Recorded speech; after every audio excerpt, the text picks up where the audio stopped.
Hello दोस्तों, welcome to ITI point. दोस्तों, इस वीडियो में हम डिस्कस करने वाले हैं एम्प्लॉयबिलिटी की। राजस्थान कनिष्ठ अनुदेशक में इसे रोजगार योग्यता कौशल कहा गया है। आज का जो क्लास है यह एक मैराथन क्लास है। इसमें हम लगभग 125 प्लस एमसीक्यू को सॉल्व करेंगे। और ये जो सब्जेक्ट है आपका एम्प्लॉयबिलिटी स्किल, इसका जो है हम एक नोटबुक को तैयार कर रहे हैं, जिसमें आपको सभी चैप्टर का एम्प्लॉयबिलिटी स्किल का जो जितने भी चैप्टर आपके दिए गए हैं, इन सभी चैप्टर का थ्योरी प्लस एमसीक्यू मिलेगा, वो भी आपको आसान भाषा में।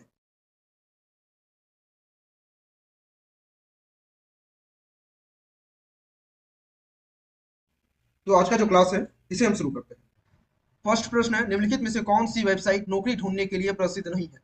यह प्रश्न में देखिए तो नहीं है। कई बार आपको एग्जाम में हाँ और नहीं दिया जाता है। कोई चीज पॉजिटिव में, कोई क्वेश्चन जो है पॉजिटिव और कोई क्वेश्चन नेगेटिव में दिया जाता है। तो इस चीज का खास ध्यान रखें। कोई भी एग्जाम आप दे रहे हैं तो सबसे पहले प्रश्न को देखिए, उसके बाद ही आंसर को टिक करें। भले ही आप कम क्वेश्चन को टिक कर पाए, लेकिन अगर सही सही आप क्वेश्चन को पढ़ते हैं और उसकी सही आंसर को टिक करते हैं तो आपके जो सिलेक्शन के चांस है वो ज्यादा होते हैं। तो जल्दबाजी ना करें। तो यहाँ प्रश्न है कि वेबसाइट, वो कौन सी वेबसाइट है जो नौकरी ढूंढने के लिए प्रसिद्ध नहीं है, यानी कि पॉपुलर नहीं है जॉब ढूंढने के लिए। ऑप्शन आपका दिया गया है LinkedIn, times job, Twitter dot com, नौकरियां डॉट कॉम। नौकरी डॉट कॉम और times jobs dot com, LinkedIn dot com, ये सभी जो है जॉब ढूंढने के लिए काफी प्रसिद्ध है, काफी पॉपुलर है। इसमें एक चीज जो नहीं है वो है ट्विटर। ट्विटर जो है जॉब ढूंढने के लिए प्रसिद्ध नहीं है। तो इस क्वेश्चन का राइट आंसर हो गया आपका option number C, Twitter. Dash Bharat में एक वैश्विक डिजाइन और विनिर्माण हब बनाने के लिए डिजाइन किया है। Digital India, make in India, startup India, design India. Make in India को भारत में जो वैश्विक डिजाइन और विनिर्माण हब बनाने के लिए डिजाइन किया गया है। इस क्वेश्चन का राइट आंसर हो गया आपका ऑप्शन नंबर बी। एक कर्मचारी उपलब्ध संसाधनों का उपयोग करके सर्वोत्तम उत्पाद लाने में मदद करता है, ऐसे कर्मचारी को कहा जाता है इनफेक्टिव। इसका जो मतलब होता है वो होता है अप्रभावी। उत्पादक, बैड, बैड मतलब बुरा, सेल्फिश मतलब स्वार्थी। जो कर्मचारी उपलब्ध संसाधन यानी कि जो संसाधन उनके पास है उनका उपयोग करके एक अच्छे प्रोडक्ट को लाता है या उसको बनाने में मदद करता है, उसे उत्पादक कहा जाता है। यानी इस क्वेश्चन का राइट आंसर हो गया आपका ऑप्शन नंबर बी। हादसा, जोखिम, खतरा, संकट या क्षति से सुरक्षा को क्या कहा जाता है। व्यावसायिक सुरक्षा, व्यावसायिक समस्या, पूर्वानुमान, कार्य संरक्षण। हादसा, जोखिम, खतरा, संकट या क्षति से जो सुरक्षा होती है वो होती है व्यावसायिक सुरक्षा। व्यावसायिक सुरक्षा का जो अर्थ होता है वो होता है कार्यस्थल पर कर्मचारी को हादसा, खतरा, जोखिम, संकटों और क्षति से सुरक्षा प्रदान करना। यह एक प्रणाली है जो कार्यकर्ताओं या वर्कर के सुरक्षा, स्वास्थ्य और कल्याण को सुनिश्चित करने के लिए बनाई गई है। इस क्वेश्चन का राइट आंसर हो गया आपका ऑप्शन नंबर ए। WWW स्टैंड, आपको एग्जाम में इसका जो है फुल फॉर्म या विस्तृत नाम या स्वरूप या संदर्भित करता है, इस टाइप के प्रश्न पूछ सकते हैं। यानी ट्रिपल डब्ल्यू को विस्तृत नाम क्या है, या इसका स्वरूप क्या है, या किस चीज को ये संदर्भित करते हैं, या इसका फुल फॉर्म क्या है। इस तरह के प्रश्न आपको एग्जाम में पूछे जा सकते हैं। इस क्वेश्चन का राइट आंसर हो गया आपका ऑप्शन नंबर ए, world wide web. Option number ए राइट ऑप्शन है। एम एक्स एक्सएल एक उदाहरण है। Word processor, database, spreadsheet, operating system. Operating system इसका उदाहरण नहीं है, स्प्रेडशीट इसका उदाहरण है। इस क्वेश्चन का राइट आंसर हो गया ऑप्शन नंबर सी। पीडीसीए के किस चरण में आप पुष्टि कर सकते हैं कि समाधान वांछित लक्ष्य को पूरा कर चुका है या नहीं। पीडीसीए, इसका जो फुल फॉर्म होता है वो होता है प्लान, डू, चेक, एक्ट। यानी पहले प्लान किया, उसके बाद इसको करना है चेक, उसके बाद जो काम किया गया उसको चेक करना है, और एक्ट यानी उस चीज को आगे प्रोसेस करना है या उसे यही समाप्त करना है, या फिर उसमें जो कमी आई है उसको इम्प्रूव करना है। ये होता है पीडीसीए। तो यहाँ प्रश्न आप देखिए तो पीडीसीए में के किस चरण में आप पुष्टि कर सकते हैं कि समाधान वांछित लक्ष्य को पूरा कर चुका है। तो चेक में आप इसे पुष्टि कर सकते हैं कि ये काम जो हमने किया है ये सही है, गलत है, या जो हमें लक्ष्य दिया गया है उसे हमने सफलतापूर्वक हासिल किया है या नहीं। तो इस क्वेश्चन का राइट आंसर हो गया आपका ऑप्शन नंबर सी, चेक। ग्राहक सेवा केंद्र ग्राहक की मदद करने कैसे सहायता प्रदान करता है? जानकारी प्रदान करके, सहायता प्रदान करके, विश्वास के वातावरण का निर्माण करके। ग्राहक सेवा केंद्र जो है, ग्राहक से यानी जो अपने कस्टमर हैं उसको जो जानकारी चाहिए, जो सहायता चाहिए, जो हेल्प चाहिए उसको, वो उसे प्रदान करता है, वो उसे देता है। जो जानकारी चाहिए वो जानकारी उसे देता है, जो हेल्प चाहिए वो हेल्प करता है। और उनके साथ जो कस्टमर है उनके साथ जो है वो एक विश्वास का वातावरण को यानी एनवायरमेंट ऑफ ट्रस्ट को वो वहां पे बिल्ड करता है, क्रिएट करता है। तो इस क्वेश्चन का राइट आंसर हो गया आपका ऑप्शन नंबर डी, उपयुक्त में सभी। यानी वह जानकारी भी प्रदान कर रहा है, सहायता भी कर रहा है और विश्वास का वातावरण भी निर्माण कर रहा है।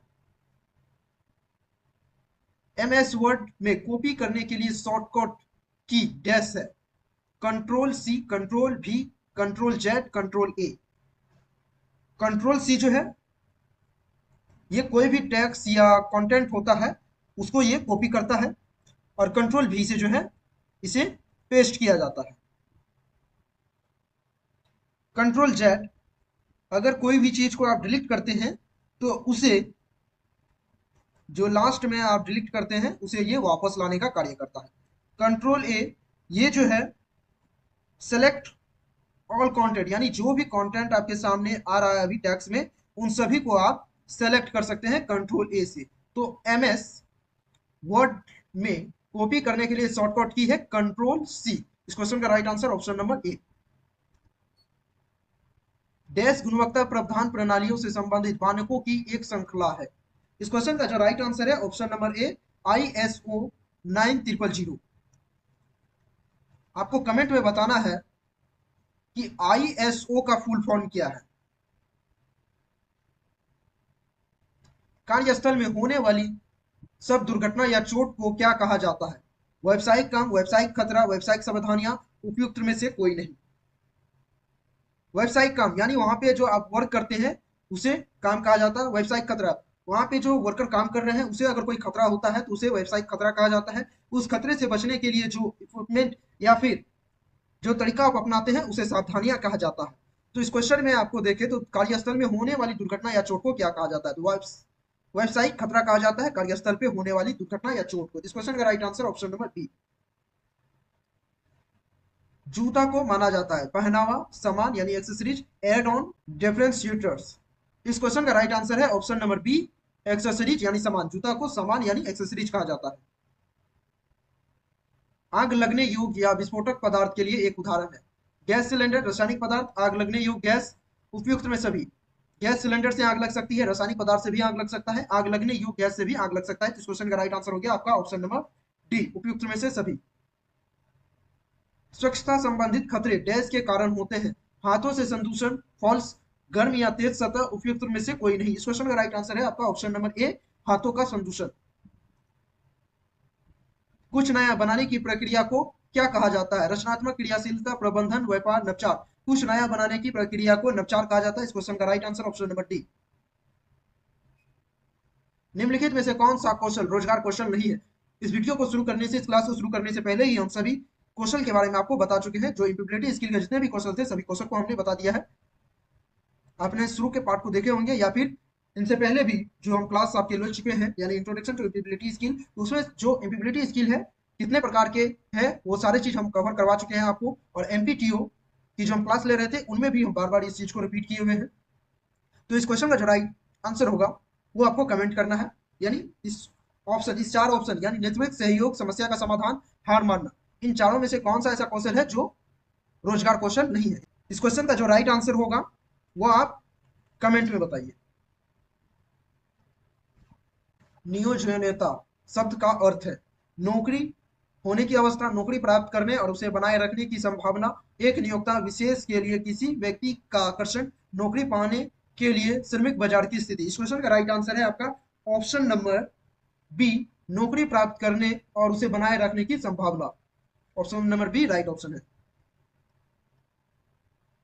उद्यमियों के वेबसाइट चलाने पर वे क्या करते हैं?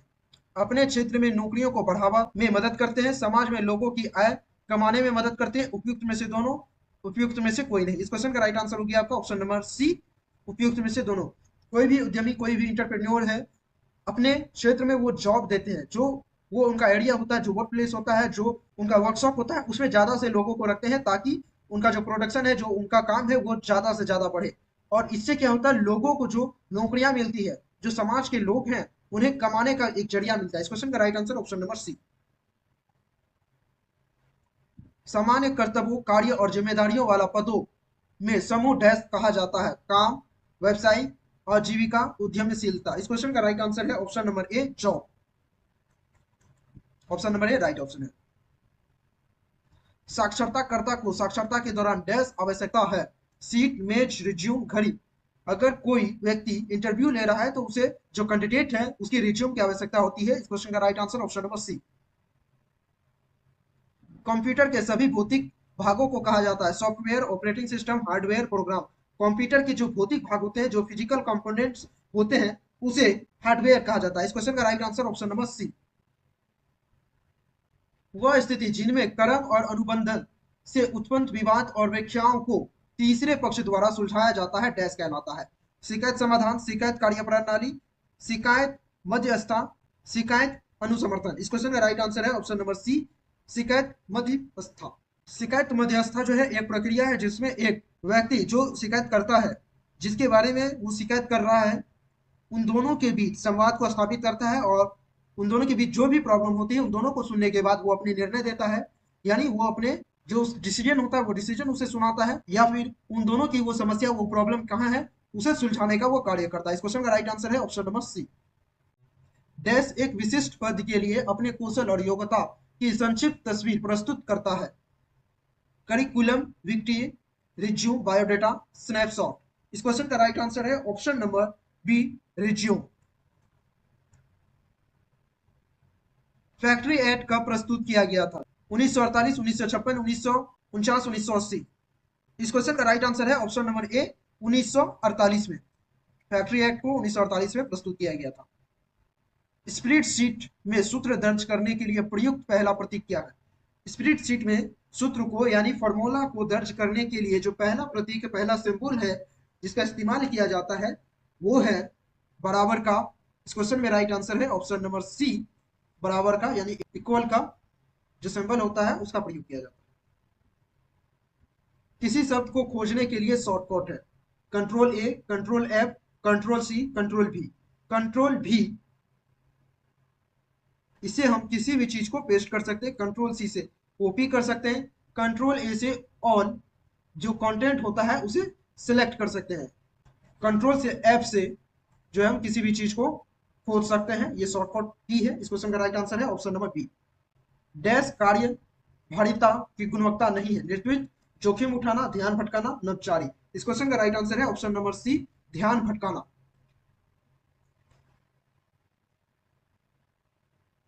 जोरदार ध्वनि डैश प्रकार का व्यवसायिक खतरा है। भौतिक, जैविक, रासायनिक या यामिक यानी एग्रोनॉमिक। इस क्वेश्चन का राइट आंसर है ऑप्शन नंबर ए, भौतिक।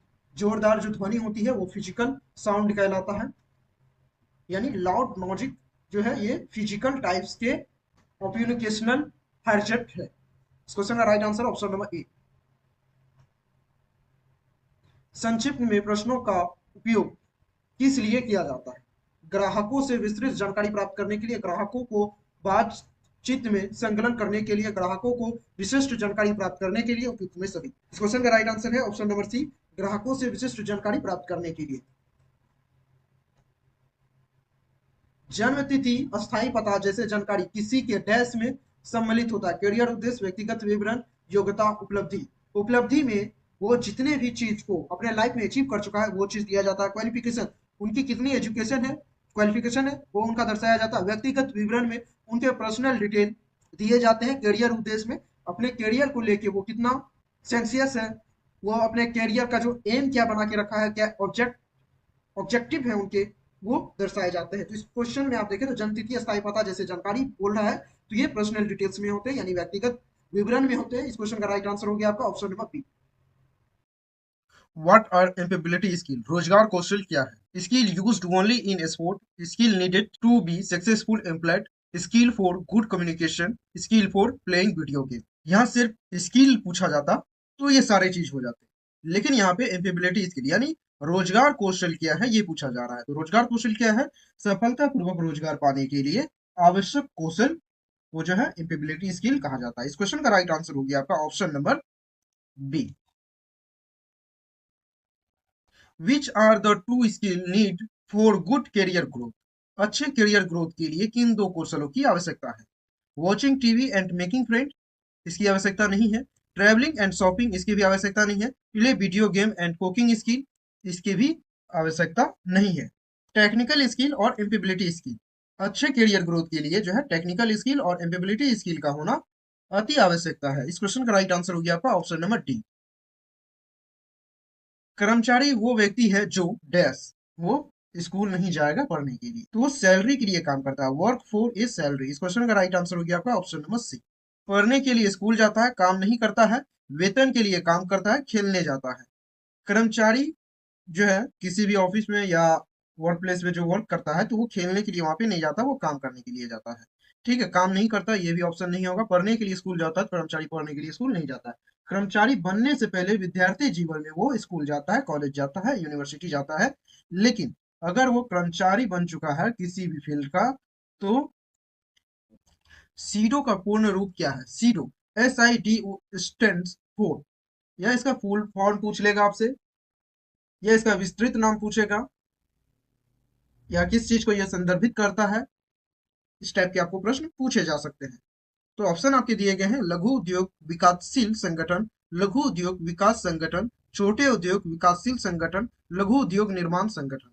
ऑप्शन दिए गए हैं लघु उद्योग विकासशील संगठन, लघु उद्योग विकास संगठन, लघु उद्योग विकासशील संगठन, लघु उद्योग निर्माण संगठन।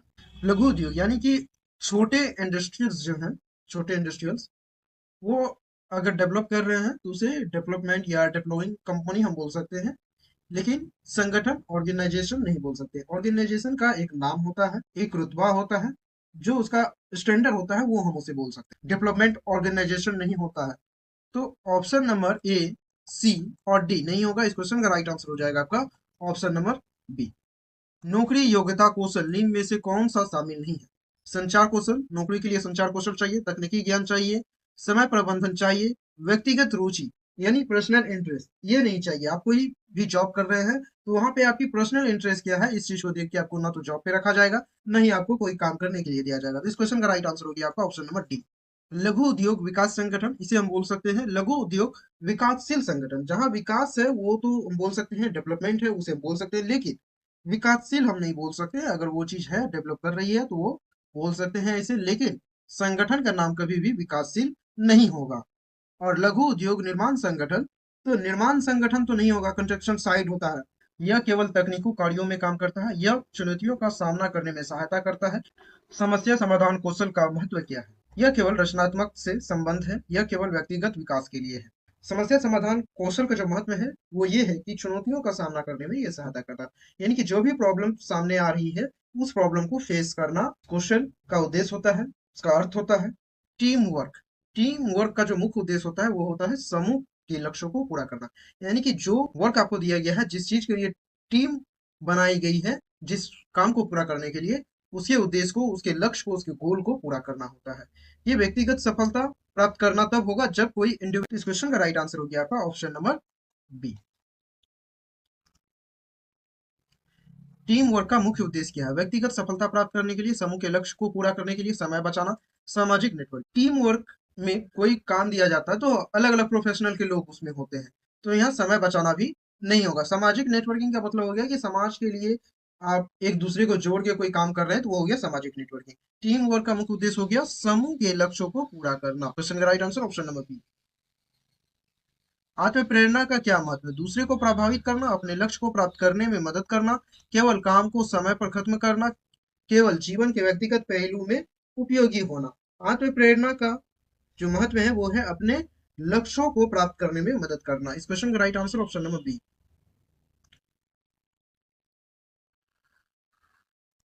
निम्नलिखित में से कौन सा कौशल नियोक्ताओं द्वारा सबसे अधिक मूल्यवान माना जाता है? तकनीकी विशेषता, सॉफ्ट स्किल, शैक्षणिक योग्यता, कार्य अनुभव। इस क्वेश्चन का राइट आंसर है option number B, soft skill. नौकरी योग्यता कौशल का सबसे महत्वपूर्ण पहलू कौन सा है? तकनीकी कौशल, समस्या समाधान कौशल, संचार कौशल, सभी विकल्प महत्वपूर्ण है। नौकरी योग्यता के लिए सबसे महत्वपूर्ण यहाँ पूछा जा रहा है तो तकनीकी कौशल, समस्या समाधान कौशल, संचार कौशल, ये तीनों तो होना ही चाहिए। इस क्वेश्चन का राइट आंसर हो गया आपका ऑप्शन नंबर डी। इंडिविजुअल काम करेगा यानी वो अकेला काम करेगा तब व्यक्तिगत सफलता प्राप्त करेगा। समय बचाना, निम्नलिखित में से कौन सा समय प्रबंधन का एक उदाहरण है? कार्यों को स्थगित करना, प्राथमिकता के अनुसार कार्य करना, सभी कार्य एक साथ करना, समय बर्बाद करना। समय प्रबंधन यानी टाइम मैनेजमेंट समय को बर्बाद करने के लिए नहीं बनाया गया, सभी कार्य को एक साथ करने के लिए भी नहीं बनाया गया। आप एक काम को एक टाइम पे कर रहे हैं, दूसरे काम को दूसरे टाइम पे आप करेंगे, न कि सभी काम को एक साथ करना। तो ऑप्शन नंबर सी भी नहीं होगा। प्राथमिकता के अनुसार कार्य करना, जैसे कि एक नंबर का काम हमें करना है, इसको कंप्लीट करने के बाद 2 3 4 5 इस प्रकार से हमें काम है तो इनको कंप्लीट करना है, तो प्राथमिकता के अनुसार कार्य करना।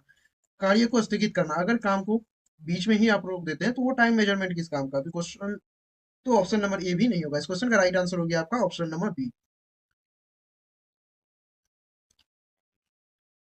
प्रभावी संचार कौशल का क्या लाभ है? कार्य में देरी, गलतफहमी को बढ़ाना, सहयोग को बढ़ावा देना, केवल व्यक्तिगत लाभ प्राप्त करने के लिए। प्रभावी संचार केवल पर्सनल बेनिफिट के लिए उपयोग नहीं किया जाता है। किसी भी वर्क प्लेस में आप देखें तो इफेक्टिव जो कम्युनिकेशन होता है, कम्युनिकेशन स्किल का जो प्रयोग किया जाता है, तो वहां पे पर्सनल बेनिफिट के लिए नहीं किया जाता, उस संगठन उस ऑर्गेनाइजेशन के लिए किया जाता है। तो ऑप्शन नंबर डी यह नहीं होगा। यहाँ पे राइट आंसर हो गया आपका ऑप्शन नंबर सी, सहयोग को बढ़ावा देना। आप इफेक्टिव यानी प्रभावी रूप से आप संचार कर रहे हैं तो प्रमोटिंग कोऑपरेशन को आप बढ़ावा दे रहे हैं।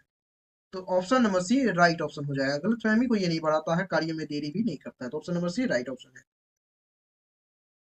आत्म प्रेरणा किसे संदर्भित करती है? दूसरे को प्रेरित होना, अपने लक्ष्य को हासिल करने की इच्छा, बाहरी दबाव के कारण काम करना, बस काम से बचना। ऑप्शन नंबर सी और ऑप्शन नंबर ए नहीं होगा। इस क्वेश्चन का राइट आंसर हो गया आपका ऑप्शन नंबर बी। नौकरी की खोज सबसे महत्वपूर्ण कौशल क्या? शैक्षणिक योग्यता, नेटवर्किंग कौशल, केवल तकनीकी ज्ञान, व्यक्तिगत शौक। व्यक्तिगत शौक यानी पर्सनल हॉबीज जो है वो नहीं होगा इसमें। शैक्षणिक योग्यता तो इंपॉर्टेंट है, नेटवर्किंग स्किल भी इंपॉर्टेंट है, टेक्निकल नॉलेज भी इंपॉर्टेंट है। जिस व्यक्ति को सिर्फ टेक्निकल नॉलेज है तो कई जगह पे आप देखते होंगे कि उस व्यक्ति को काम पे रखा जाता है टेक्निकल वर्क के लिए। शैक्षणिक योग्यता यानी एकेडमिक क्वालिफिकेशन जो है ये तो जॉब के लिए अभी के टाइम में नीड ही है, कम से कम आपको मैट्रिक प्लस होना ही चाहिए। आप जो है कनिष्ठ अनुदेशक का जो फॉर्म फिल किए हैं तो इसके लिए भी आपको शैक्षणिक योग्यता मांगा गया है, एकेडमिक क्वालिफिकेशन मांगा गया है। तो ऑप्शन नंबर ए भी इंपॉर्टेंट है। और यहाँ पे आप देखिए ऑप्शन नंबर बी में नेटवर्किंग स्किल है। अभी के डेट में आप देखिए तो वर्क जो मिलता है, जो जॉब है, वो नेटवर्क के बेस पे मिलता है, यानी कि कॉन्ट्रैक्ट बेस होता है। आप एक दूसरे से संपर्क कर रहे हैं, वो दूसरा व्यक्ति आपको किसी और से संपर्क करा के आपको जॉब पे वहां पे अपॉइंटमेंट करवाता है। तो क्वेश्चन नंबर 44 का जो राइट ऑप्शन होगा वो होगा option number B. Option number B क्यों होगा? क्योंकि नेटवर्किंग स्किल अगर आपके अंदर है तो आपको नौकरी ढूंढने में काफी आसान होगा। तो इस क्वेश्चन का right answer option number B. अगर जहां पे ऑप्शन नंबर बी नहीं दिया गया है, ये तीन ऑप्शन दिए गए हैं, तो आप ऑप्शन नंबर ए को टिक करेंगे। और ऑप्शन नंबर ए और ऑप्शन नंबर बी नहीं दिया गया है, ऑप्शन सी और डी दिया गया है, तो सी को टिक करेंगे। अगर ये सभी दिया गया है तो सबसे पहला प्रेफर आप करेंगे नेटवर्किंग कौशल को, दूसरा प्रेफर करेंगे आप शैक्षणिक योग्यता को, और तीसरा प्रेफर करेंगे टेक्निकल नॉलेज को। समझ गए? चलिए बढ़ते हैं आगे। भारतीय संविधान के अनुसार नागरिकता का सबसे प्रमुख आधार क्या होता है? धर्म, जन्म, शिक्षा, व्यवसाय। भारतीय संविधान के अनुसार नागरिकता का यहाँ पूछा जा रहा है, ठीक है। सिटीजनशिप के बारे में यहाँ पूछा जा रहा है कि सिटीजनशिप के लिए बेसिक चीज क्या है। तो इस क्वेश्चन का जो राइट आंसर है ऑप्शन नंबर बी, जन्म है। आप इंडिया के, अगर जन्म आपका इंडिया में हुआ है तो भारतीय संविधान के अनुसार आप भारतीय नागरिकता आपको प्राप्त है, आप भारतीय नागरिकता आपको मिल सकता है। यहाँ पे इंडिया में धर्म, शिक्षा और व्यवसाय को लेके नागरिकता प्रदान नहीं किया जाता है। यहाँ पे ऑप्शन नंबर डी, यहाँ पे जो है जन्म के अकॉर्डिंग जो है यहाँ की नागरिकता आपको मिलती है। तो इस क्वेश्चन का right answer option number B. निम्नलिखित में से कौन सा अधिकार भारतीय नागरिकों को प्राप्त नहीं है? अभिव्यक्ता की स्वतंत्रता, समानता का अधिकार, संपत्ति का अधिकार, विदेशी नागरिकों के लिए मतदान। विदेशी नागरिकों के लिए मतदान। अभी जैसे कि आप जानते हैं कि अमेरिका में जो है चुनाव होने वाली है, तो इंडिया में जो लोग हैं जो इंडिया की नागरिकता जिसे प्राप्त है तो वह अमेरिका में रह सकते हैं लेकिन वहां पे वो वोटिंग नहीं कर सकते। उसी तरह अगर इंडिया में वोटिंग होती है तो विदेशी कोई व्यक्ति इंडिया में आके रह रहा है लेकिन उसे इंडिया का सिटीजनशिप प्राप्त नहीं है, तो यहाँ पे आके वो वोटिंग नहीं कर सकता है। तो इस क्वेश्चन का राइट आंसर हो गया आपका ऑप्शन नंबर डी, विदेशी नागरिकों के लिए मतदान करना। इंडियन है, विदेशी नागरिक के लिए आप वोटिंग नहीं कर सकते हैं चुनाव में।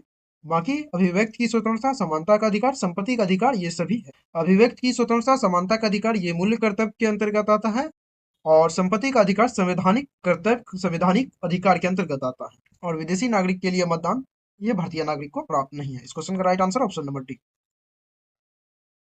भारतीय नागरिकता अधिनियम कब लागू हुआ था? 1947, 1955, 1965, 1976। इस क्वेश्चन का राइट आंसर है ऑप्शन नंबर बी, 1955 में। नागरिकता का एक आवश्यक तत्व क्या है? शिक्षित होना, राष्ट्रीयता की भावना, आर्थिक स्थिति, धर्म। इस क्वेश्चन का राइट आंसर है ऑप्शन नंबर बी, राष्ट्रीयता का भावना। इस क्वेश्चन का राइट आंसर हो गया आपका ऑप्शन नंबर बी। भारतीय संविधान में नागरिकों के कर्तव्य का उल्लेख किस अनुच्छेद में किया गया है? अनुच्छेद 14, अनुच्छेद 21, अनुच्छेद 51 ए, अनुच्छेद 32। इस क्वेश्चन का राइट आंसर है ऑप्शन नंबर सी, अनुच्छेद 51 ए। 21वीं सदी में पेशेवर बनने के लिए सबसे महत्वपूर्ण कौशल क्या है? तकनीकी कौशल, शारीरिक शक्ति, भाषा ज्ञान, केवल शैक्षणिक योग्यता। यहाँ देखिए तो पेशेवर बनने के लिए सबसे महत्वपूर्ण कौशल क्या है? इंपोर्टेंट स्किल पूछा जा रहा है। तो इसके जो ऑप्शन दिए गए हैं आपको, तकनीकी कौशल, शारीरिक शक्ति, भाषा ज्ञान, केवल शैक्षणिक योग्यता, ये चारों ही इंपोर्टेंट। लेकिन अगर आप इनमें सबसे मोस्ट इंपोर्टेंट अगर देखा जाए तो वो होगा आपका शैक्षणिक योग्यता, एकेडमिक क्वालिफिकेशन ओनली। जैसे आप यूपीएससी का तैयारी करते हैं तो आपको कम से कम क्या होना चाहिए? ग्रेजुएशन जो है, आपको बैचलर डिग्री आपके पास होना चाहिए, तभी आप जो है यूपीएससी का फॉर्म को फिल कर सकते हैं। टेक्निकल स्किल, जैसे आप अभी राजस्थान के इंस्ट्रक्टर का फॉर्म फिल किए हैं या ट्रेनिंग ऑफिसर का फिल किए हैं या रेलवे में टेक्नीशियन का जॉब आप चाहते हैं, तो आपको टेक्निकल स्किल, टेक्निकल नॉलेज, आपको टेक्निकल स्किल जो है वहाँ पे आपको चाहिए। शारीरिक शक्ति जो है इसका जरूरत पड़ता है फिजिकल में, ठीक है। कोई भी वर्क है, फिजिकल वर्क करना है, जैसे किसी सामान को ढोना है या किसी सामान को इधर उधर करना है, तो फिजिकल स्ट्रेंथ वहाँ पे आपको चाहिए। और भाषा का नॉलेज आपको तो इम्पोर्टेंट है ही, आप जिस एरिया में रह रहे हैं वहाँ के लैंग्वेज आपको आनी चाहिए। तो आपके जो जॉब है उसके अकॉर्डिंग अगर हम देखें तो यहाँ पे आपका ऑप्शन नंबर ए को फर्स्ट प्रायोरिटी हम दे सकते हैं कि ये इन चारों ऑप्शन में सबसे महत्वपूर्ण है, तकनीकी कौशल यानी टेक्निकल स्किल। दूसरा प्रेफर हम ऑप्शन नंबर डी को कर सकते हैं, केवल शैक्षणिक योग्यता। और तीसरा हम कर सकते हैं ऑप्शन नंबर सी को, लैंग्वेज। और चौथा हम कर सकते हैं आपको ऑप्शन नंबर बी। अगर आपसे ये प्रश्न पूछा जा रहा है कि 21वीं सदी में पेशेवर बनने के लिए सबसे महत्वपूर्ण कौशल क्या है, हम ये चार ऑप्शन को आप बता दिए कि आप किस प्रेफर में, किस सिचुएशन में आप इसको ले सकते हैं। तो कमेंट में आप बताइए कि आपको जो जिस जॉब की तैयारी कर रहे हैं उसके अकॉर्डिंग 21वीं सदी में पेशेवर बनने, ठीक है, प्रोफेशनल बनने के लिए किस स्किल की आवश्यकता है, इस चीज को आप कमेंट में बताइए। आप कमेंट में ये भी बता सकते हैं कि इंपॉर्टेंट क्या चीज है, ठीक है। यहाँ तो इंपॉर्टेंट, मोस्ट इंपॉर्टेंट तो पूछा ही जा रहा है ये चार ऑप्शन में से। अगर ये चार ऑप्शन में से कोई और स्किल इंपॉर्टेंट है जो आपको लग रहा है कि ये होनी चाहिए, तो आप हमको कमेंट में बताइए। समस्या समाधान कौशल का क्या महत्व है? केवल विश्लेषणात्मक कार्य के लिए, कार्यस्थल पर चुनौतियों का सामना करने के लिए, व्यक्तिगत जीवन में ही, सभी क्षेत्रों में। समस्या समाधान कौशल का महत्व क्या है? समस्या समाधान कौशल हर एक क्षेत्र में चाहिए, चाहे आप किसी भी फील्ड में हो, वहां पे अगर आपको प्रॉब्लम आ रही है तो उस प्रॉब्लम को सॉल्व करने का भी आपको स्किल होना चाहिए। इस क्वेश्चन का राइट आंसर हो गया आपका ऑप्शन नंबर डी। आप लोगों के लिए एक नोटबुक को तैयार किया गया है। हालांकि ये हम एमपीटीओ के समय पे ही रिलीज करने वाले थे, लेकिन उस समय पे रिलीज नहीं कर पाए। लेकिन इस राजस्थान का कनिष्ठ अनुदेशक के टाइम पे हम इस चीज को रिलीज कर देंगे बहुत जल्द ही। इस नोटबुक में आपको जितने भी लेसन दिए गए हैं, जितने भी चैप्टर दिए गए हैं, सभी चैप्टर को वहाँ पे दिया गया है, और जितने भी एमसीक्यू प्रश्न उनके बन रहे हैं सभी प्रश्नों को हम उसमें ऐड किए हुए हैं। इसमें लगभग अगर आप देखें तो 700 से 900 के तकरीबन एमसीक्यू प्रश्न है। हर एक टॉपिक जो इंपॉर्टेंट है एग्जाम के व्यू से, उन सभी को उसमें दर्शाया गया है। तो आप नोटबुक के लिए कितना एक्साइटेड हैं, ये चीज हमें कमेंट करके बताइए। पेशेवर नेटवर्किंग का क्या लाभ है? समय की बर्बादी करना। पेशेवर नेटवर्किंग के लिए समय की बर्बादी नहीं होती है। करियर के अवसर को बढ़ाना, व्यक्तिगत संबंधों को कमजोर करना, ये भी ऑप्शन गलत है। केवल सोशल मीडिया पर उपस्थित रहना, ये भी गलत है। तो option number B right option हो जाएगा, करियर के अवसर को बढ़ाना। लचीलापन का मतलब क्या है? केवल एक प्रकार के कार्य करना, तेजी से बदलते माहौल में अनुकूलित होना, दूसरे से बात न करना, केवल तकनीकी ज्ञान रखना। ऑप्शन नंबर डी, सी और ए नहीं होगा, option number B right option हो जाएगा। लचीलापन का मतलब होता है कि जैसे माहौल बदलता है, जैसे परिस्थितियां बदलती हैं, आपके आसपास के जो है एनवायरनमेंट है वो किस हिसाब से बदलता है, उस हिसाब से आपको भी बदलना चाहिए, उस हिसाब से आपको भी प्रेपर रहना चाहिए। तो option number B right option हो जाएगा। नोटबुक में हर एक टॉपिक को हमने कवर किया है, उसमें जो इंपॉर्टेंट थे, जो आपके एग्जाम में पूछे जा सकते हैं, उसे हाईलाइट किया गया है। साथ ही उससे रिलेटेड जितने भी एमसीक्यू हैं उनको भी कवर किया गया है। नियंत्रण शिक्षा का महत्व क्या है? केवल युवाओं के लिए ऑप्शन नंबर एक नहीं होगा। पेशावर कौशल को सुधार करने के लिए, केवल नौकरी पाने के लिए, व्यक्तिगत विकास में कोई योगदान नहीं। ऑप्शन नंबर डी भी नहीं होगा। ऑप्शन बी और सी में से कोई एक ऑप्शन सही होगा। इसका जो राइट आंसर हो जाएगा वो आप हमको कमेंट में बताइए। जो राइट आंसर होगा उसे आपको कमेंट में बताना है, ऑप्शन बी और सी में। निम्नलिखित में से कौन सा कौशल 21वीं सदी में अनिवार्य माना जाता है? शारीरिक श्रम, टेक्निकल नवाचार, पारंपरिक ज्ञान, केवल व्यापारिक अनुभव। तो अभी का जो है 21वीं सदी का जो चल रहा है, इसमें सबसे इंपॉर्टेंट जो स्किल माना गया है वो है तकनीकी नवाचार को। Option number B right option है।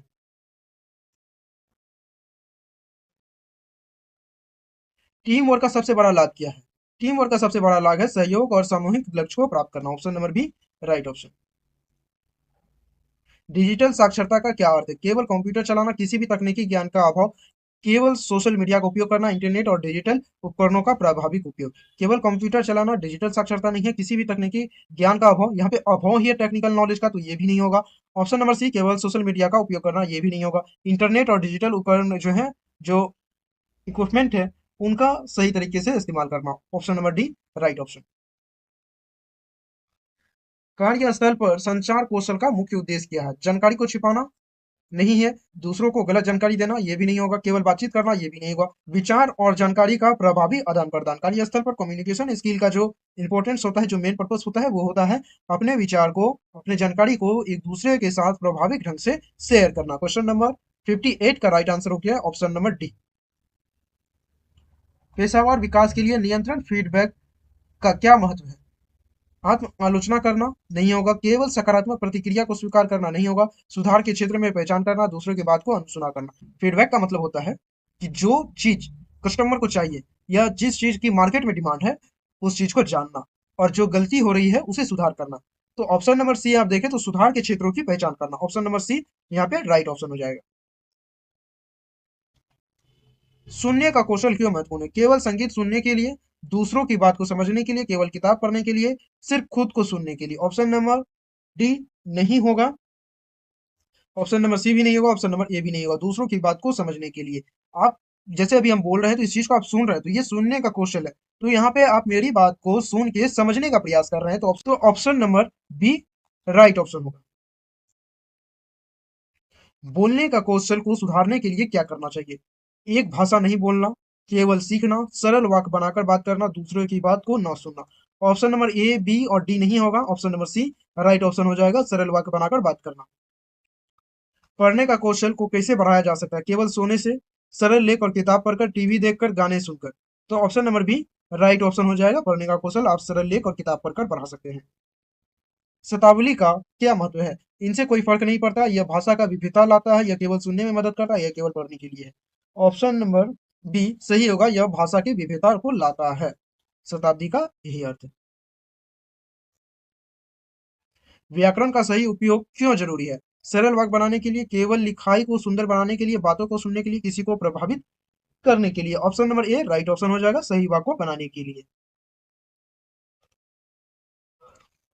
करियर विकास का मुख्य उद्देश्य क्या है? नौकरी बदलना, कौशल और ज्ञान को सुधार करना, केवल उच्चतम वेतन प्राप्त करना, अवकाश लेना। अवकाश लेना नहीं होगा, नौकरी बदलना नहीं होगा, केवल उच्चतम वेतन प्राप्त करने के लिए, हायर सैलरी प्राप्त करने के लिए भी नहीं होगा। ऑप्शन नंबर बी सही होगा, कौशल और ज्ञान को सुधार करने के लिए। स्मार्ट लक्ष्यों में अहम का अर्थ क्या है? महत्वपूर्ण, मजेदार, मानसिक, मापन योग्य। स्मार्ट का जो स्मार्ट में जो ये एम आया है, इसका अर्थ पूछा जा रहा है एग्जाम में आपको। SARTI, इन पांचों ये पांचों लेटर में से कोई भी एक लेटर का आपको अर्थ पूछा जा सकता है, या स्मार्ट का फुल फॉर्म पूछा जा सकता है। तो इस चीज को आप जरूर याद रखिएगा। तो स्मार्ट में एम का जो अर्थ होता है वो होता है मापन योग। Option number D right option. स्व मूल्यांकन का महत्व क्या है? अपने ज्ञान को बढ़ाना, अपने गुण और कमियों को समझना, दूसरे को प्रभावित करना केवल नौकरी पाने के लिए। केवल नौकरी पाने के लिए स्व मूल्यांकन की आवश्यकता नहीं होती है, दूसरों को प्रभावित करने के लिए भी नहीं होता है, ज्ञान को बढ़ाने के लिए और अपने गुण और कमियों को समझने के लिए। इसमें सबसे पहला चीज जो होता है सेल्फ असेसमेंट में, वो होता है अपने गुण और कमी, जो आपका स्ट्रेंथ है और जो वीकनेस है, उसे आप बढ़ाएं कैसे, उसे समझे कैसे। जो स्ट्रेंथ है उसे आपको बढ़ाना है और जो वीकनेस है इसको आपको घटाना है। स्ट्रेंथ को बढ़ा रहे हैं, गुण को बढ़ा रहे हैं, तो अपने ज्ञान को इंक्रीज कर रहे हैं। तो ऑप्शन नंबर इसमें बी सही होगा। अगर बी नहीं दिया है तब आप ए को टिक करेंगे। यहाँ बी दिया गया है तो बी सही होगा। नेटवर्किंग का मुख्य लाभ क्या? अकेले काम करना, इंटरनेट पर समय बिताना, केवल व्यक्तिगत जीवन में मदद करना, पेशेवर संबंध बनाना। नेटवर्किंग का जो मुख्य लाभ होता है वो पेशेवर संबंध बनाना होता है। इस क्वेश्चन का right answer option number D. लक्ष्य निर्धारण के लिए सबसे अच्छा दृष्टिकोण क्या है?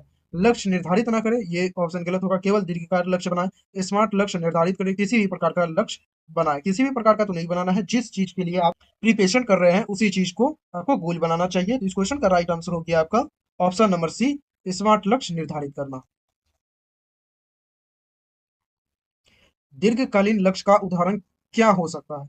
एक सप्ताह में किताब पढ़े, एक महीने में नए कौशल सीखे, 5 वर्षों में एक वरिष्ठ प्रबंधन बने, अगले दिन ऑफिस जाना।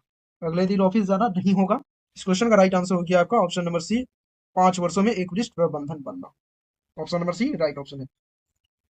कौशल विकास के लिए सबसे अच्छा तरीका क्या है?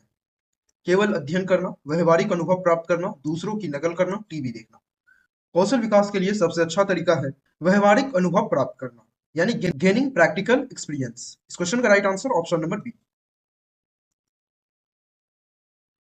लक्ष्य को प्राप्त करने के लिए एक योजना बनाना क्यों महत्वपूर्ण है? इसे अनदेखा करना, दिशा और प्राथमिकता निर्धारित करना, केवल समय बर्बाद करना, दूसरे को प्रभावित करना। लक्ष्य को प्राप्त करने के लिए एक योजना या एक प्लान हम बनाते हैं, एक लिस्ट बनाते हैं कि हमें इस टाइम पे ये वर्क जो है करना है।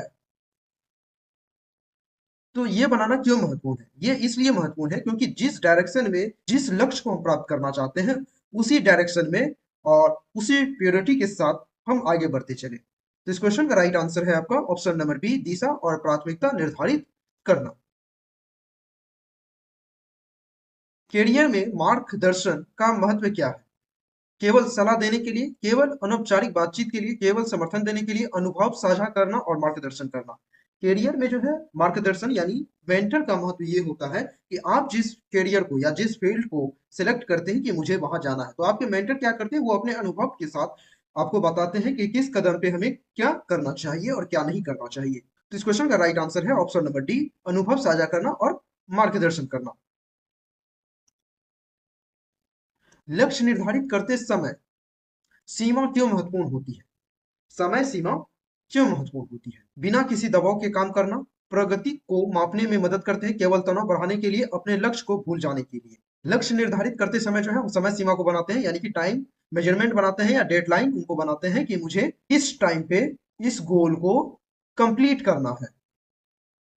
तो वो इसलिए करते हैं ताकि हम आगे का जो प्रोसेस है, जो हमारा गोल है, वहां बिना हम किसी रुकावट के या बिना किसी समझौता के आगे बढ़ते चले। इस क्वेश्चन का राइट आंसर है ऑप्शन नंबर बी, प्रगति को मापने में मदद करना, यानी आप कैसे कैसे प्रोग्रेस कर रहे हैं इस चीज को निर्धारित करना।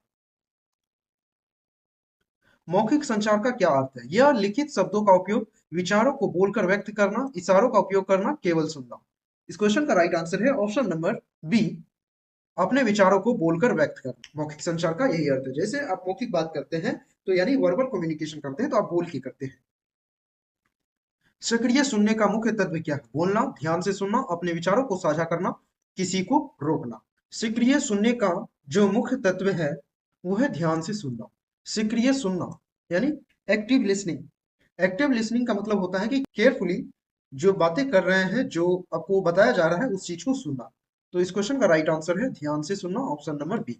गैर मौखिक संचार में कौन सा तत्व शामिल है? टाइपिंग करना, लिखना, शारीरिक भाषा, केवल बोलना।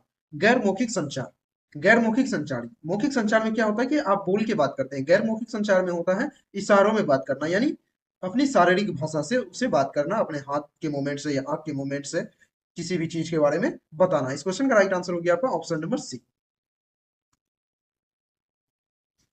अच्छी लिखित संचार कौशल के लिए क्या आवश्यक है? केवल लंबा लिखना, स्पष्ट और संक्षिप्त, जटिल शब्दों का उपयोग करना, ध्यान न देना। अच्छे लिखित संचार कौशल के लिए जो है आवश्यक है स्पष्टता और संक्षिप्तता, यानी आपको क्लियरली जो भी आप चीज लिख रहे हैं उसे स्पष्ट रूप से लिखना है और जो संक्षिप्त भाषा है, जो इंपॉर्टेंट चीज है उसे लिखना है। इस क्वेश्चन का right answer option number B. अंतर व्यक्तिगत कौशल का क्या अर्थ है? व्यक्तिगत जीवन का विकास, दूसरों के साथ संवाद और संपर्क, केवल अकेले काम करना, केवल सामाजिक नेटवर्क बनाना। इस क्वेश्चन का राइट आंसर है ऑप्शन नंबर बी, दूसरों के साथ संवाद और संपर्क करना। Option number B right option है। संचार कौशल में सुधार के लिए सबसे अच्छा तरीका क्या है? खुद को सीमित करना, नियमित बातचीत करना, केवल पढ़ाई करना, तकनीकी का उपयोग न करना। संचार कौशल में सुधार करने का अच्छा तरीका क्या है? संचार कौशल यानी कम्युनिकेशन। आप कम्युनिकेशन स्किल को इम्प्रूव करना चाह रहे हैं तो आपको जो पढ़ाई भी तो करनी होगी, टेक्निकल नॉलेज भी आपको आनी चाहिए और जिस फील्ड में आप बात करना चाह रहे हैं उस फील्ड की नॉलेज होनी चाहिए। तो इस चीज के लिए सबसे अच्छा तरीका है नियमित बातचीत करना या नियमित रूप से किसी भी चीज को करना। आप सिर्फ पढ़ाई ही करेंगे तो कम्युनिकेट नहीं कर पाएंगे। तो इस क्वेश्चन का राइट आंसर हो गया आपका ऑप्शन नंबर बी, नियमित बातचीत करना, हैविंग रेगुलर कन्वर्सेशन। किस स्थिति में संचार कौशल अधिक महत्वपूर्ण होते हैं? अकेले काम करते समय, जब आप यात्रा कर रहे हो, जब आप सो रहे हो, टीम के साथ सहयोग करते समय। किस स्थिति में संचार कौशल अधिक महत्वपूर्ण होता है? तो अकेले काम करते हैं तो उस समय हम किसी से भी बात नहीं करते हैं, कम्युनिकेट नहीं कर पाते हैं। जब यात्रा कर रहे हो, जब ट्रैवल कर रहे होते हैं तो ट्रैवल पे हमारा ध्यान होता है या जो हमारे आसपास चीज होती है उसे हम देखते हैं। सो रहे होते हैं तब तो हम कोई भी चीज करते नहीं है, सिर्फ सोते रहते हैं। सपने में हम कम्युनिकेट कर सकते हैं लेकिन रियलिटी में वहां पे हम सो रहे होते हैं। तो टीम के साथ सहयोग करते समय, यानी कि टीम के साथ अगर कोई से काम कर रहे हैं तो उस बीच में हम संचार कौशल का प्रयोग करते हैं और उस टाइम पे संचार कौशल अधिक महत्वपूर्ण, अधिक इंपॉर्टेंट होता है। तो इस क्वेश्चन का राइट आंसर हो गया आपका ऑप्शन नंबर डी। विविधता का अर्थ क्या है? सभी को समान मानना, सभी का एक जैसा होना, केवल एक ही जाति का होना, विभिन्न प्रकार के मतभेद होना। विविधता का जो अर्थ होता है वो होता है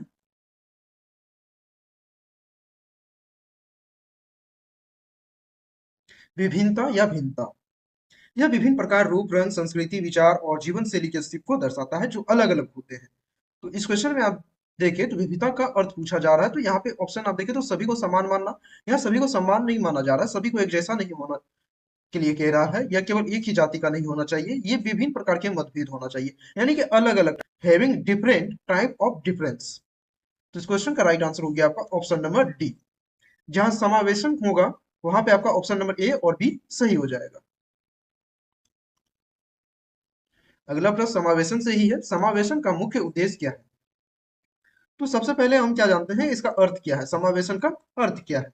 सभी व्यक्ति या समूहों को समान अवसर या अधिकार प्रदान करना ताकि वे समाज में शामिल हो सके। ये जो विभिन्न टाइप्स के लोग होते हैं, जो विभिन्न जाति, विभिन्न संस्कृति, विभिन्न कम्युनिटी से आते हैं, एज, जेंडर, क्वालिफिकेशन, इन सभी को एक ही समान देखना और सभी को समान अधिकार देना और सम्मान करना, सभी को अलग रखना, हर व्यक्ति को स्वागत और सम्मान देना, केवल उच्च पदस्थित लोगों को महत्व देना, केवल संख्या बढ़ाना। तो ऑप्शन नंबर डी, सी और ए नहीं होगा। इस क्वेश्चन का राइट आंसर हो जाएगा आपका ऑप्शन नंबर बी, हर व्यक्ति का स्वागत करना और सम्मान देना, making everyone feel welcome and respected. विविधता और समावेशन का एक लाभ क्या है? कम रचनात्मकता, कर्मचारियों का संतोष जनकता में वृद्धि, एक रूपांता में वृद्धि, टोकनेजिया। इस क्वेश्चन का राइट आंसर हो गया आपका ऑप्शन नंबर बी, कर्मचारियों में संतोषजनकता में वृद्धि। ये जितने भी लेसन हैं आपके एम्पिबिलिटी स्किल के, जो नोटबुक कुछ दिनों में आपके सामने आने वाला है, इन सभी के बारे में एक एक चीज को डिस्कस किया गया है। जो इंपॉर्टेंट है उसे डिटेल में दिया गया है और जो आपके एग्जाम पर्पस के लिए सिर्फ दिया गया है तो वो आपको एमसीक्यू में दिया गया है। नोटबुक में, जो आपका नोटबुक है, इसमें हर चैप्टर को डिटेल में दर्शाया गया है। कुछ दिन में आपके सामने आने वाला है तो आप उसे जरूर परचेज कीजिएगा। आपके एग्जाम के बेस पे ही उसे तैयार किया गया है। पोस्ट अधिनियम कब लागू हुआ था? पोस्ट क्या है आपका?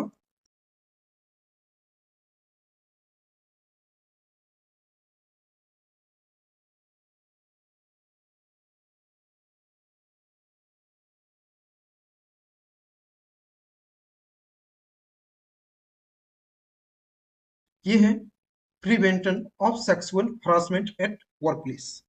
यह भारतीय कानून है। कार्यस्थल पर यौन उत्पीड़न को रोकने और उनके खिलाफ सुरक्षा सुनिश्चित करने के लिए इसे बनाया गया था। इसे जो है पोस एक्ट के नाम से जाना जाता है। इस अधिनियम के तहत जो है कार्यस्थल पर महिलाओं को सुरक्षा प्रदान की जाती है और नियोक्ता को यौन उत्पीड़न की घटना की जांच और निवारण करने के लिए एक आंतरिक समिति स्थापित करने के लिए निर्देश दिए जाते हैं। यह अधिनियम महिलाओं के अधिकारों की रक्षा और उनके कार्यस्थल पर एक सुरक्षित माहौल बनाने के लिए महत्वपूर्ण होता है। तो पोस अधिनियम को जो है लागू किया गया था, वो किया गया था 2013 में। 2008 में एक ऐसी घटना घटी थी जिनके कारण जो हमारे गवर्नमेंट है, जो हमारे सुप्रीम न्यायाधीश हैं, उन्होंने एक ऐसा कानून को बनाने के लिए सोचा, विशेष करके महिलाओं के लिए उनके अधिकार और सुरक्षा को सुनिश्चित करता है। ये पोस अधिनियम जो है, ये जो पोस अधिनियम है, ये मेल और फीमेल दोनों के लिए है। डाइवर्सिटी एंड इंक्लूजन का जब चैप्टर हम पढ़ा रहे थे, इस चीज के बारे में हम डिटेल में आपको बता चुके हैं। और ये इस चीज के बारे में और अधिक जानकारी में, यानी कि फुल डिटेल अगर कहा जाए, तो वो आपके नोटबुक में दिया गया है। तो पोस अधिनियम कब लागू किया गया था? पोस अधिनियम 2013 में लागू किया गया था। इस क्वेश्चन का right answer option number C. कर्मचारी संसाधन समूह का क्या उद्देश्य है? कर्मचारियों को अलग करना, समर्थन और नेटवर्किंग के अवसर प्रदान करना, केवल वरिष्ठ कर्मचारियों को महत्व देना, नए कर्मचारियों को भर्ती। कर्मचारी संसाधन समूह का जो उद्देश्य है वो है समर्थन और नेटवर्किंग के अवसर को प्रदान करना। इस क्वेश्चन का right answer option number B. विविधता और समावेशन के लिए नेतृत्व और प्रतिबद्धता का क्या महत्व है? कोई महत्व नहीं है। यह केवल टोकनिज्म को बढ़ाता है या बढ़ावा देता है। यह समग्र प्रयास को सशक्त बनाता है। यह कर्मचारी को संतोष कम करता है। तो ये जो है विविधता और समावेशन, जितने भी एम्प्लॉय हैं, जितने भी वर्कर हैं, उनके बीच में संतोष जो है, जो हैप्पीनेस है, सेटिस्फेक्शन है, उसको वो बढ़ावा देता है, ना कि कम करता है। तो ऑप्शन नंबर डी भी नहीं होगा। इस क्वेश्चन का राइट आंसर हो गया आपका option number C. It empowers of overall effort. Option number C right option है। विविधता और समावेशन की एक चुनौती क्या हो सकती है? सभी का सम्मान होना, परिवर्तन का विरोध, सभी को रोजगार देना, उच्चतम प्रदर्शन। इस क्वेश्चन का राइट आंसर है ऑप्शन नंबर बी, परिवर्तन का विरोध। कई बार क्या होता है, कोई भी चीज को आप बदलना चाहते हैं, तो उनके पीछे कई लोग जो हैं आपको दबाने के लिए या उसे रोकने के लिए खड़े होते हैं, यानी वो परिवर्तन को नहीं चाहते हैं। कई बार लोग जो है परिवर्तन को, या कोई भी चीज आप बदलना चाहते हैं, तो उसे जल्दी एक्सेप्ट नहीं करते हैं, उसे जल्दी नहीं मानते हैं। तो इस सिचुएशन में आपको परिवर्तन का विरोध का सामना करना पड़ सकता है, संघर्ष, प्रॉब्लम आपको फेस करने पड़ सकते हैं। तो इस क्वेश्चन का राइट आंसर हो गया आपका ऑप्शन नंबर बी। विविधता और समावेशन के लिए चुनौती क्या हो सकती है? परिवर्तन का विरोध। Option number B right option है। प्रौद्योगिक और आईटी उद्योग में आवश्यक कौशल क्या है? चिकित्सा, डेटा विश्लेषण, इसकी आवश्यकता नहीं होती। प्रोग्रामिंग भाषा जैसे पाइथन, जावा, ग्राहक सेवा कौशल, कृषि तकनीकों का कौशल। प्रौद्योगिक और आईटी में कृषि तकनीकों का ज्ञान और ग्राहक सेवा कौशल और चिकित्सा डेटा विश्लेषण की आवश्यकता नहीं होती। वहां होती है प्रोग्रामिंग भाषा, जैसे आपका पाइथन और जावा है। इस क्वेश्चन का right answer option number B. शिक्षा और प्रशिक्षण में कौन सा कौशल महत्वपूर्ण है? ग्राहक अनुभव प्रबंधन, शिक्षण कौशल, ऊर्जा प्रबंधन, डेटा विश्लेषण। इस क्वेश्चन का राइट आंसर है ऑप्शन नंबर बी, शिक्षण कौशल। भारतीय संविधान के तहत किस व्यक्ति को नागरिकता प्राप्त करने का अधिकार किस अनुच्छेद द्वारा सुरक्षित है? अनुच्छेद 5, अनुच्छेद 6, अनुच्छेद 11, अनुच्छेद 21। इस क्वेश्चन का राइट आंसर है ऑप्शन नंबर सी, अनुच्छेद 11। भारतीय संविधान के किस अनुच्छेद में आपातकाल के दौरान नागरिकों के अधिकारों को निलंबित किया जा सकता है? अनुच्छेद 19, 21, अनुच्छेद 356, अनुच्छेद 352। भारतीय संविधान के अनुसार जो है आपातकाल यानी इमरजेंसी के दौरान जो है नागरिकों के अधिकार को निलंबित या सस्पेंड कर दिया जाता है। इस क्वेश्चन का राइट आंसर है ऑप्शन नंबर ए, अनुच्छेद 19 के तहत। भारत में नागरिकता की समाप्ति का आधार क्या हो सकता है? यानी उसकी जो सिटीजनशिप है, उसकी जो नागरिकता है, उसे समाप्त कर दिया गया है। तो इसका जो अधिकार, इसका जो आधार है वो क्या है? स्वतंत्रता संग्राम में भाग लेना। जो स्वतंत्रता संग्राम में भाग लिए हैं इंडिया में, उसकी नागरिकता कभी भी समाप्त नहीं की जा सकती है। विदेशी नागरिकता प्राप्त करना, अगर आप विदेश में आप इंडियन हैं और अमेरिका की नागरिकता आप ले रहे हैं, तो इंडिया की जो नागरिकता है, जो सिटीजनशिप है, उसे समाप्त कर दिया जा सकता है, क्योंकि एक व्यक्ति एक ही देश में सिटीजनशिप को ले सकता है। इस क्वेश्चन का राइट आंसर हो गया आपका ऑप्शन नंबर बी, विदेशी नागरिकता प्राप्त करना। भारतीय संविधान के अनुसार नागरिकता के संबंधित मामलों में अंतिम निर्णय किसके पास होता है? संसद, राष्ट्रपति, उच्चतम न्यायालय, राज्य विधानसभा। नागरिकता के संबंधित मामले में जो अंतिम निर्णय लिया जाता है वो संसद के द्वारा लिया जाता है। इस क्वेश्चन का right answer option number A.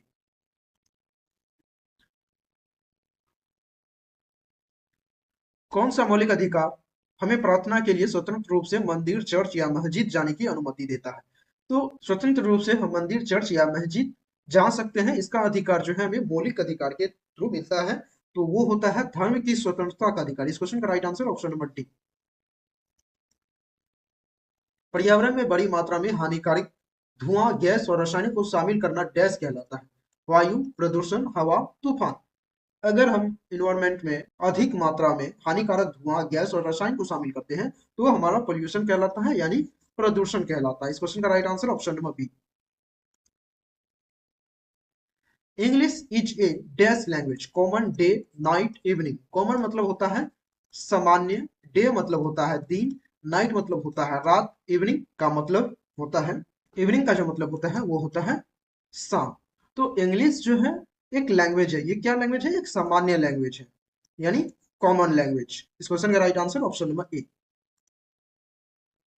Using internet is easy if we learn. हम ऐसा क्या चीज सीखे जिसके लिए हमें इंटरनेट आसानी से प्रयोग कर सकते हैं, उसका यूज कर सकते हैं? तो स्पोर्ट इंटरनेट से कनेक्ट नहीं होता है। अगर हम स्पोर्ट को सीखते हैं तो इंटरनेट चलाने में हमें इजी नहीं होगा, क्योंकि ये दोनों चीज अलग अलग है। English, math, science. अगर आप इंटरनेट पे किसी भी चीज को सर्च करते हैं तो सबसे पहले आप देखते होंगे कि इंग्लिश लैंग्वेज में चीजें आती है, उसके बाद जो है आप अपने लैंग्वेज में उसे ट्रांसलेट करके या उसे सर्च करके देखते हैं।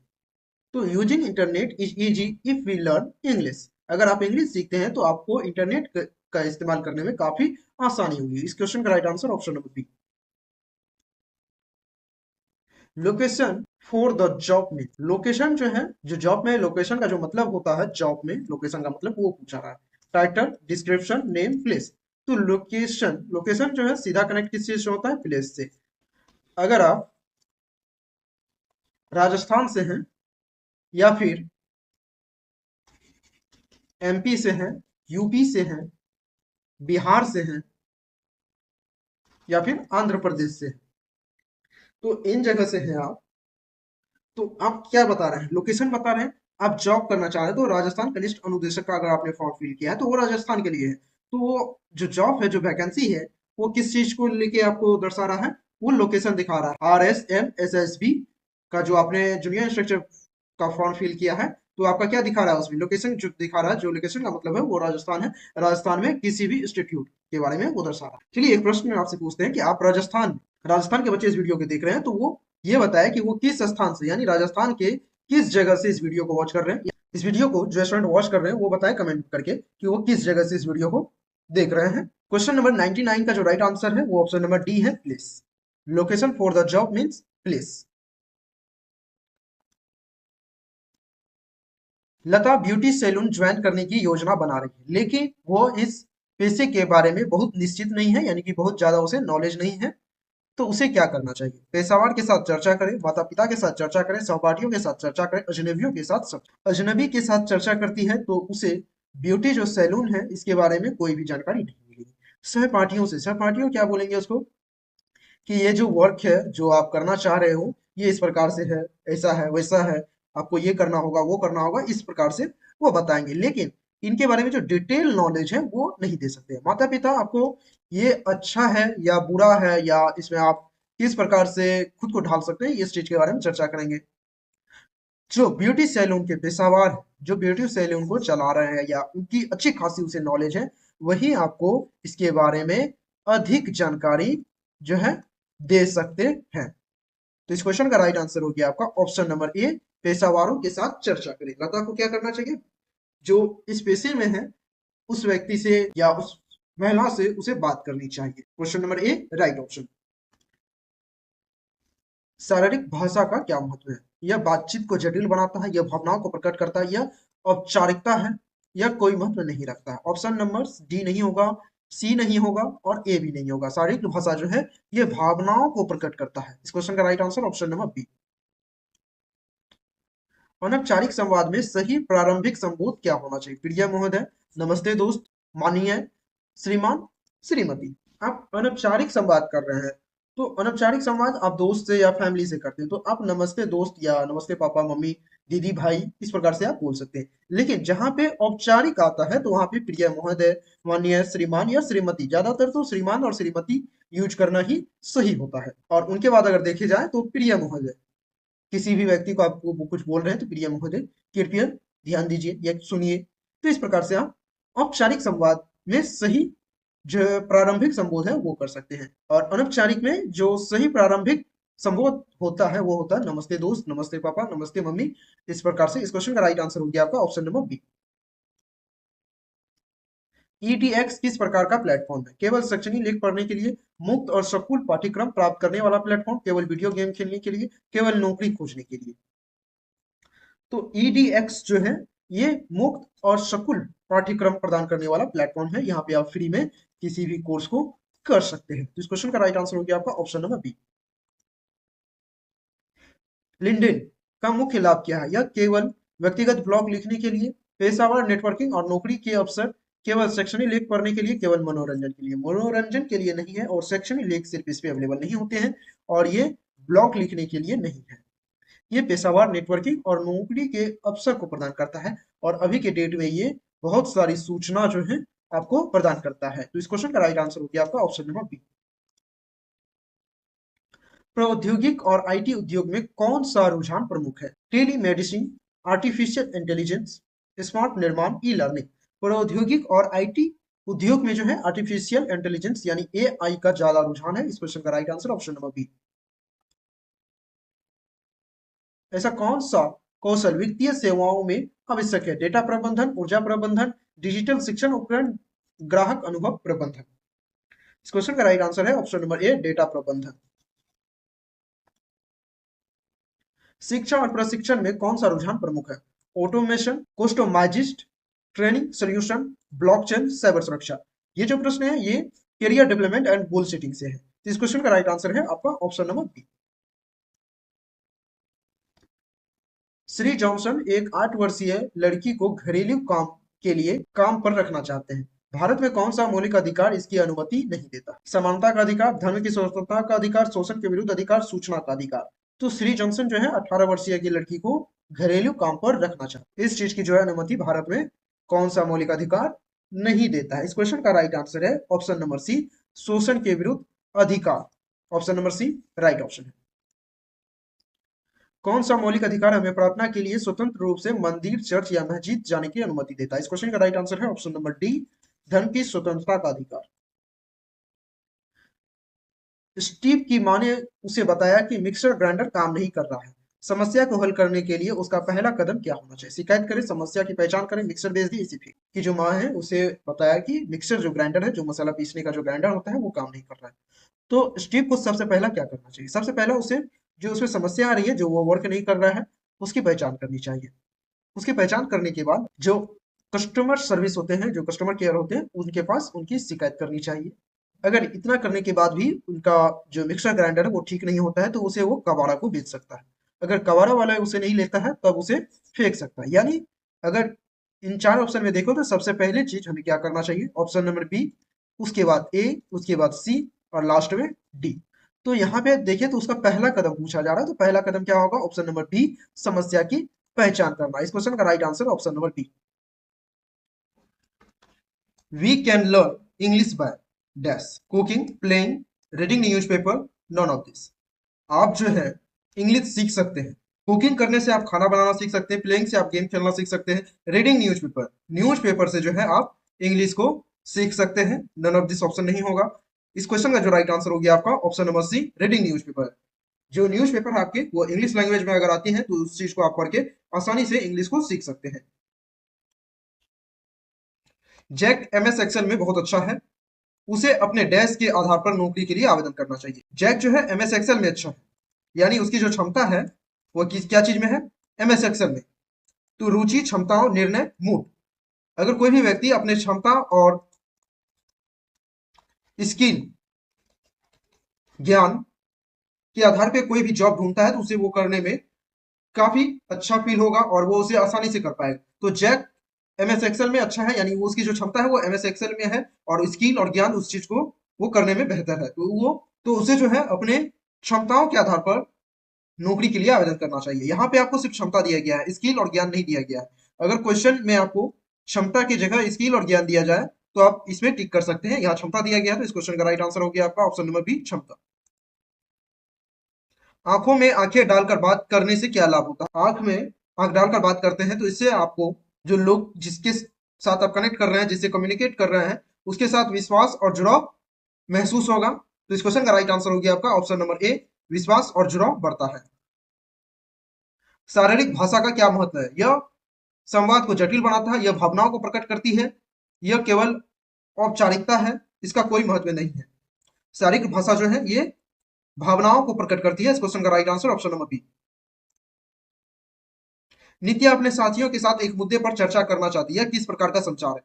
वो अपने साथी के साथ जो है एक मुद्दे पे चर्चा करना चाहती है, यानी कि वो मौखिक कम्युनिकेशन करना चाहती है, यानी वर्बल कम्युनिकेशन करना चाहती है। तो इस क्वेश्चन का राइट आंसर हो गया आपका ऑप्शन नंबर बी, मौखिक। मौखिक संचार डैश का उपयोग है? संकेत, शब्द, गणित, चित्र। मौखिक संचार में आप शब्दों का उपयोग करते हैं। इस क्वेश्चन का right answer option number B, शब्द। चिल्लाना दर्शाता है कि हम गुस्से में, बहुत धीरे धीरे बात करना दर्शाता है कि हम थके हुए हैं या नींद में हैं। गैर मौखिक संचार का कौन सा हिस्सा इसे हमें समझने में मदद करता है? मुस्कुराहट, हाथों की हरकत, आवाज का लहजा, आंखों की हरकत। हम जो बात करते हैं या हम जो बोल रहे हैं, किस कान में बात कर रहे हैं, तो ये हमारा क्या दर्शाता है? आवाज को दर्शाता है। अगर हम धीरे धीरे बात करते हैं तो थके हुए या नींद में दर्शाता है। चिल्ला के बात करते हैं तो हमें ये दर्शाता है कि वो गुस्से में बात कर रहे हैं। तो इस क्वेश्चन का राइट आंसर हो गया आपका ऑप्शन नंबर सी, आवाज का लहजा। चेरी इंटरव्यू के लिए जा रही है, उसे क्या नहीं करना चाहिए? औपचारिक पोशाक पहने, बहुत अधिक मेकअप या परफ्यूम लगाए, उसका बायोडाटा ले, साफ कपड़े पहने। उसे औपचारिक पोशाक यानी औपचारिक जो ड्रेस है, फॉर्मल ड्रेस है, उसे पहननी चाहिए। अपना बायोडाटा उसे लेना चाहिए, साथ में जो है क्वालिफिकेशन जो है वो उसको साथ में रखना चाहिए, उन वो पेपर को, और साफ कपड़े पहनना चाहिए। अधिक मेकअप या परफ्यूम लगाने से उसे बचना चाहिए। इस क्वेश्चन का राइट आंसर हो गया आपका ऑप्शन नंबर बी। विचारों का आदान प्रदान डैश के माध्यम से होता है। अगर हम कोई चीज आपको बता रहे हैं या आप किसी के साथ बात कर रहे हैं तो वो एक दूसरे से जो कनेक्ट करते हैं वो संचार के माध्यम से करते हैं, यानी कम्युनिकेशन के माध्यम से आप करते हैं। इस क्वेश्चन का राइट आंसर ऑप्शन नंबर ए। आपको किसी से रचनात्मक प्रतिक्रिया का जवाब कैसे देना चाहिए? व्यक्ति को सुने और समझे, व्यक्ति से बहस करे, घबराहट महसूस करे, प्रतिपुष्टि पर ध्यान ना दे। कोई व्यक्ति आपको कुछ कह रहा है तो उसे ध्यान से सुने और समझने का प्रयास करे, इसके बाद जो है आपको अपनी प्रतिक्रिया देना है। इस क्वेश्चन का राइट आंसर हो गया आपका ऑप्शन नंबर ए, व्यक्ति को सुने और समझे। एक व्यक्ति जो नया व्यापार आरंभ करता है, सृजन करता है और प्रतिबंधन करता है, उसे कहा जाता है। कोई भी व्यक्ति एक नया बिजनेस को शुरू कर रहा है, कोई शॉप खोल रहा है या कुछ भी खोल रहा है, तो उसे एक उद्यमी कहा जाता है। तो इस क्वेश्चन का राइट आंसर है an entrepreneur, option number C. हमारे पर्यावरण को संरक्षित रखने के लिए हमें डैश के उपयोग को कम करना चाहिए। प्लास्टिक, हवा, सूर्य की किरण, उपयुक्त में से कोई नहीं।